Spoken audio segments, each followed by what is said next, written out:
Have you ever felt that there are Marian dates the world has forgotten? Have you noticed how some apparitions remain in the shadows of the more famous ones? Dear brothers and sisters, August 19th is not an ordinary day.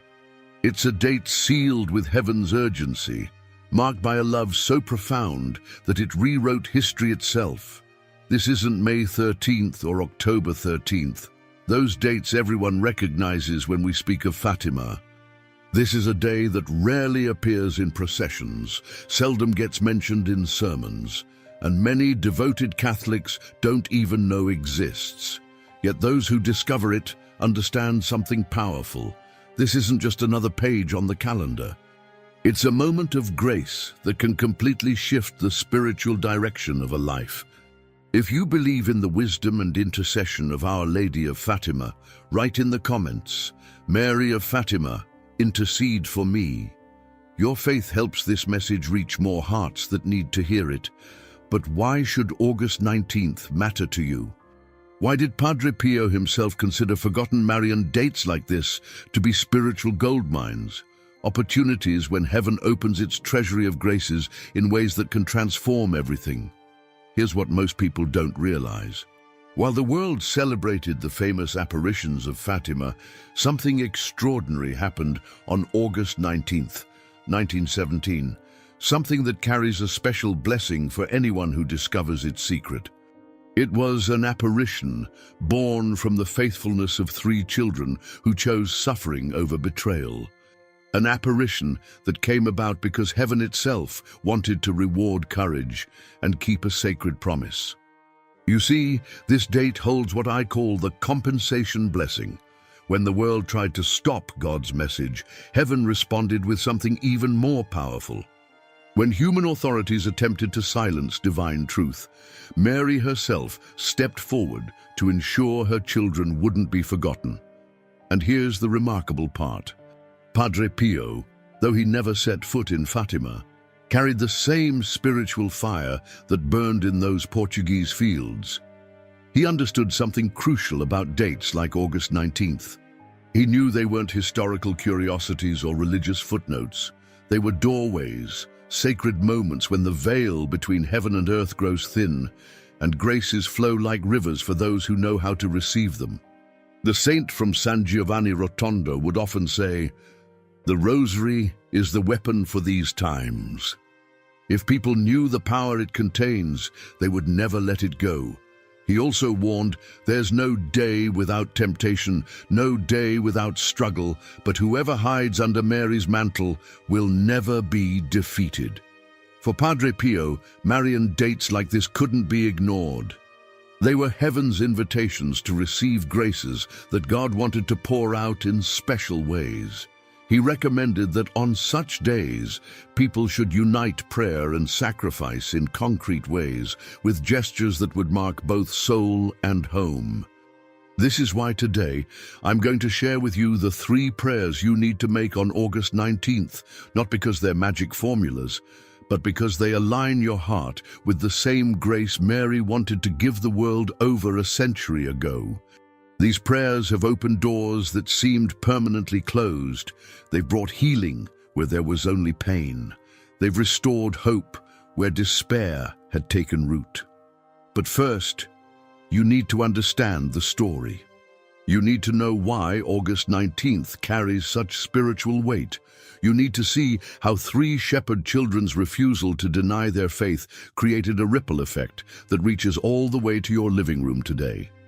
Because when you understand what really happened on this forgotten date, when you grasp the price that was paid for this grace to exist, these 3 prayers won't just be words you recite. They'll become bridges connecting your heart directly to the Immaculate Heart of Mary. The story begins in 1917 in a small Portuguese village where heaven decided to break its silence.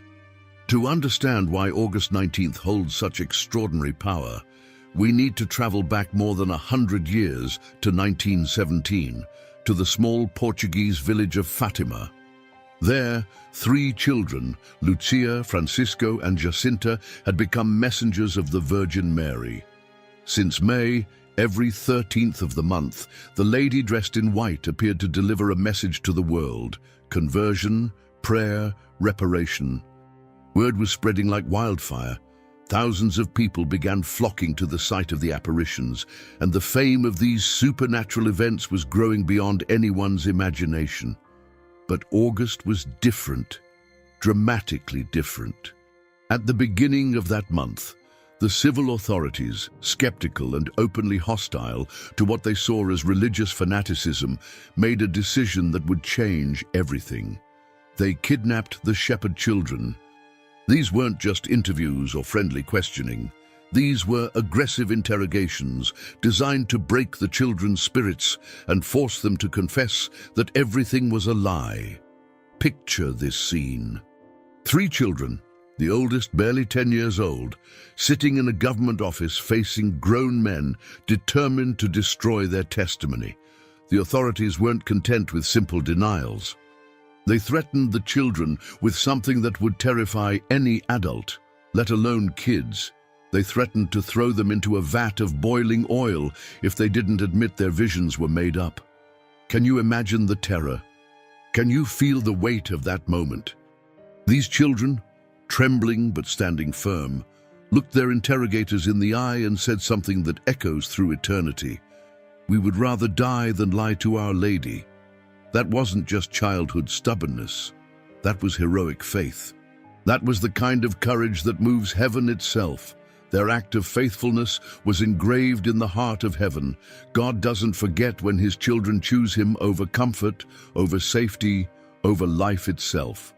And Mary, the mother who had entrusted these little ones with her message, wasn't about to let their sacrifice go unnoticed. So when the children were finally released on August 15th, the Feast of the Assumption, no coincidence there, Mary made a decision that shows us something beautiful about how heaven operates. She decided that her August appointment wouldn't be lost. She chose to appear on August 19th instead. That apparition was brief, but it was loaded with meaning that we're still unpacking today. Mary asked for the same things she had always requested, but there was something different in her tone. There was an urgency, an intensity that hadn't been there before. "And I want you to continue coming to Cova da Iria on the 13th and continue praying the rosary every day," she said. "In October, I will perform a miracle so that all may believe." But then she added something that gives us the key to understanding August 19th. She asked for sacrifices with a specific prayer. "Offer yourselves for sinners and say many times, especially when you make a sacrifice, 'O Jesus, it is for love of you, for the conversion of sinners, and in reparation for the sins committed against the Immaculate Heart of Mary.'" Here's what makes this date so special. August 19th is sealed with the courage of children who refused to betray their faith, and with the love of Mary who moved her schedule to confirm her presence. It's what I call a recovered appointment between heaven and earth. You might be wondering, what does all this have to do with Padre Pio? Much more than you might think.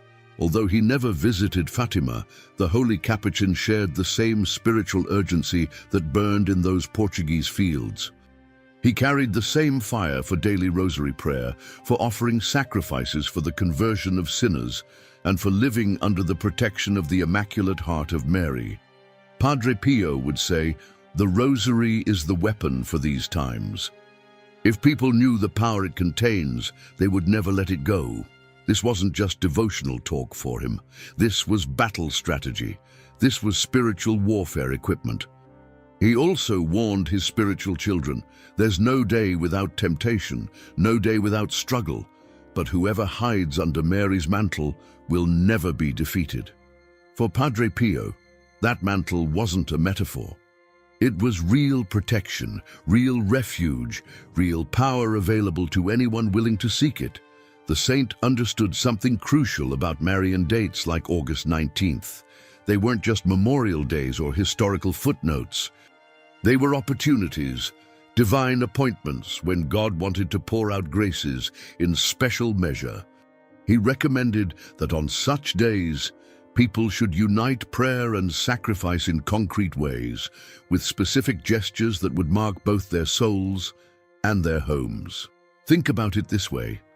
The children of Fatima paid a price for this grace to exist.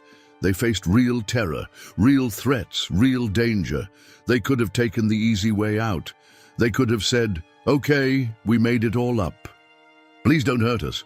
But they didn't. Their faithfulness created a spiritual treasury that's still paying dividends today. Every time someone discovers August 19th and approaches it with the same faith those children showed, they tap into that same reservoir of grace. This is why Padre Pio would tell his spiritual children not to let days like this pass unnoticed. These aren't random dates on a calendar. They're doorways opened by the prayers and sacrifices of those who went before us. They're opportunities to receive what Mary herself wanted to give in 1917. But here's the key, and this is where we move from history into personal transformation. Mary didn't appear on August 19th just to complete a schedule. She appeared because she had something specific to give. Something that had been purified by the children's courage. Something that carries the power to change lives even today. Before I share with you the 3 prayers that unlock this grace, you need to understand something important about how to approach this day. What I'm about to share with you isn't based on wishful thinking or spiritual theories. It's grounded in the same devotion that transformed Padre Pio's life and the lives of countless souls who learned to pray the Rosary with real power. Speaking of the Rosary, many people have written to me asking how they can deepen their relationship with this prayer that Padre Pio called the weapon for these times. That's exactly why we create miracles, protection, and divine graces.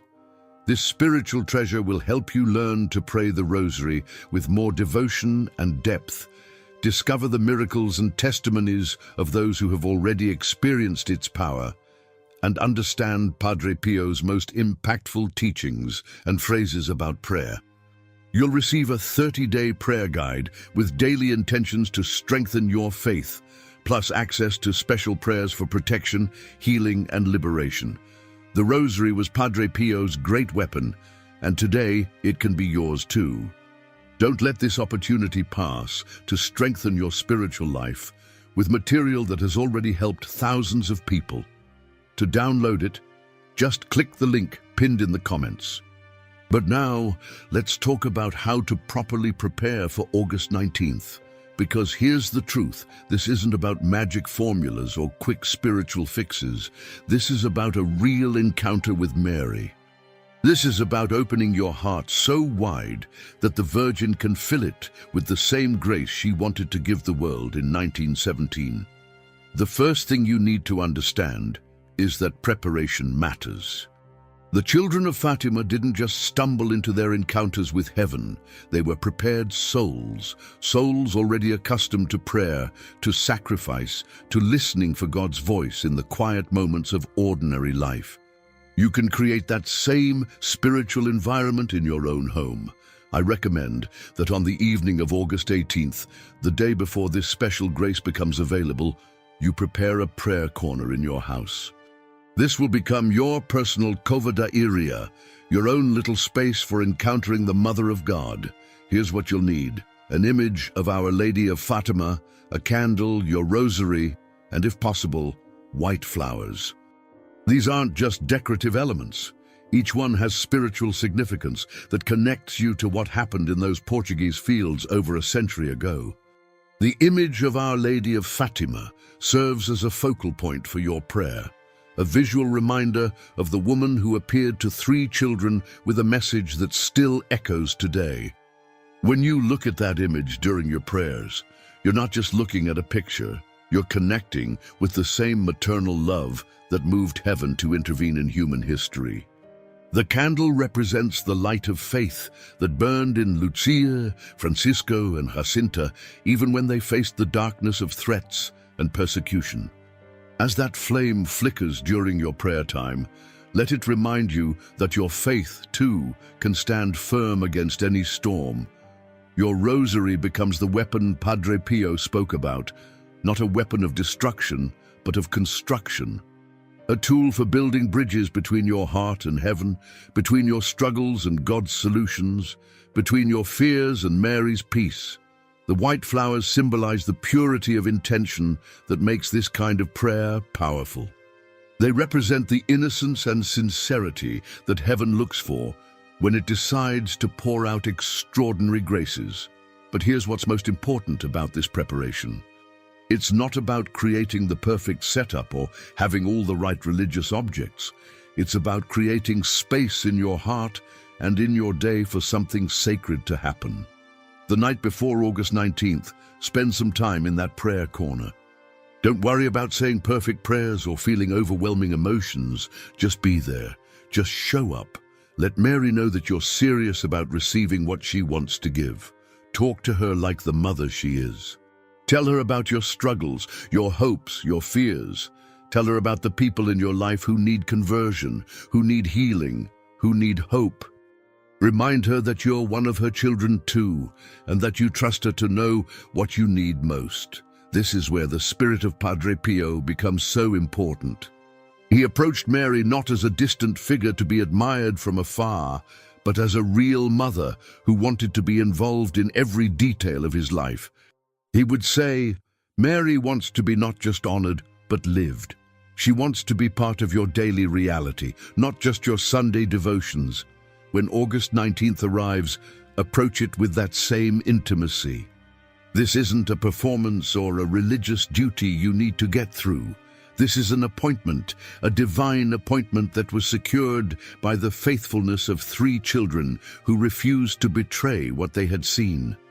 The atmosphere you create, the intention you bring, the faith you exercise, all of this matters, because what you're about to receive isn't just information about 3 prayers.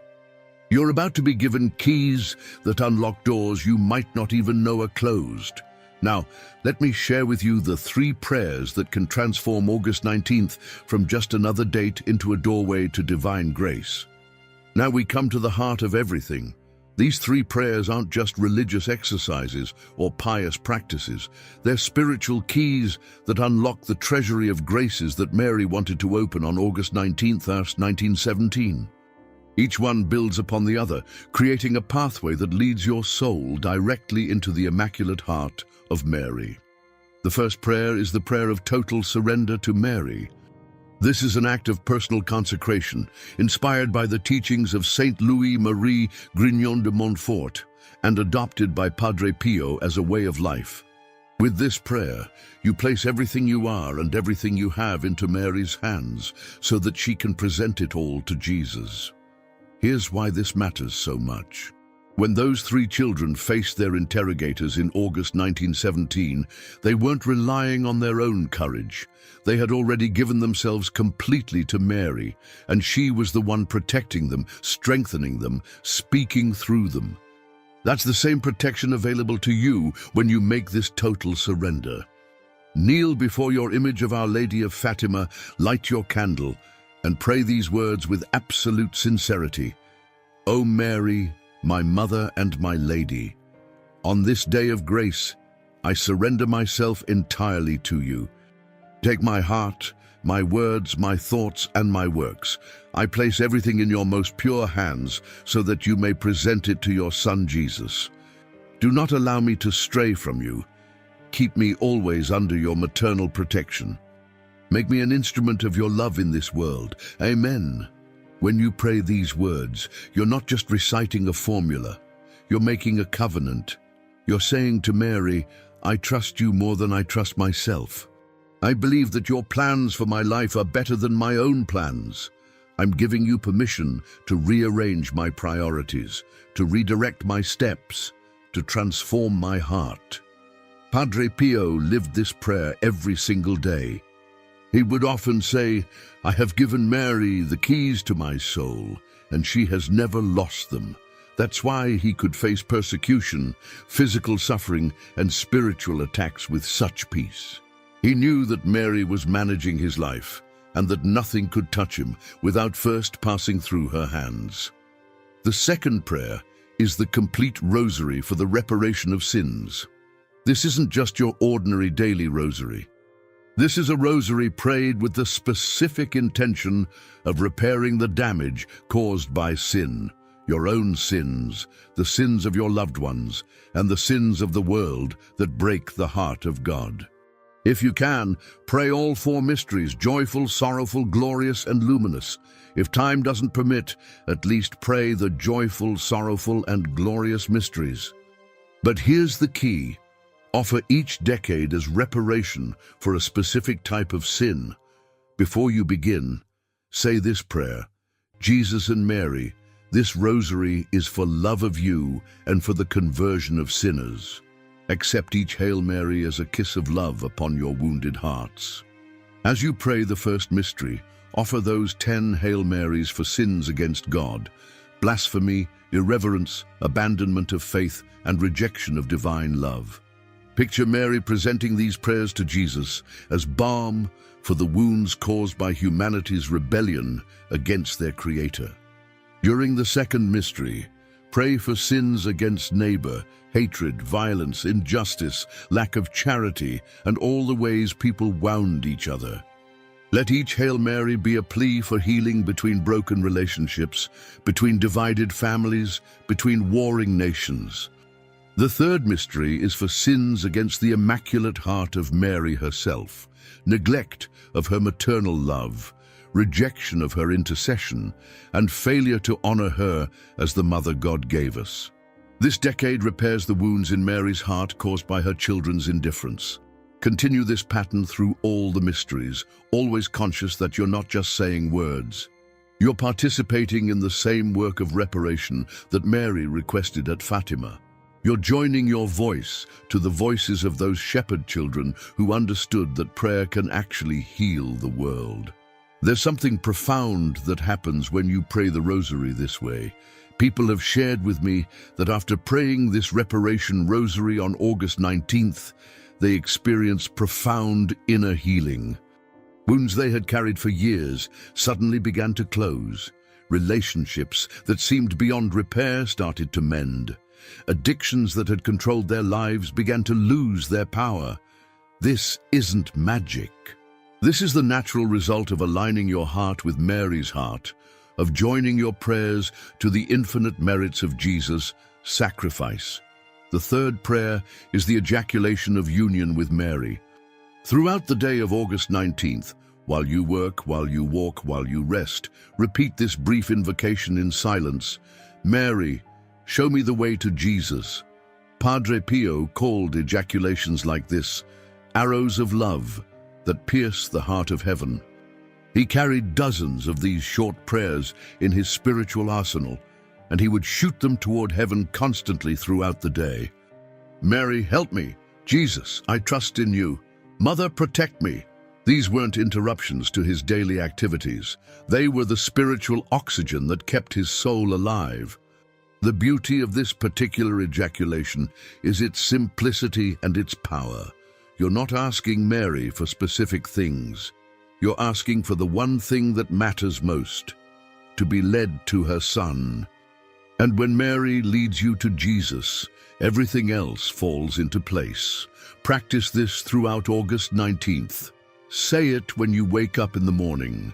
Whisper it when you're stuck in traffic. Pray it silently during conversations. Let it be the background music of your entire day. There are documented stories of people who lived August 19th with this kind of devotion and experienced extraordinary graces. A woman whose marriage was on the brink of divorce found that her husband, who hadn't prayed in years, suddenly asked her to pray the rosary with him.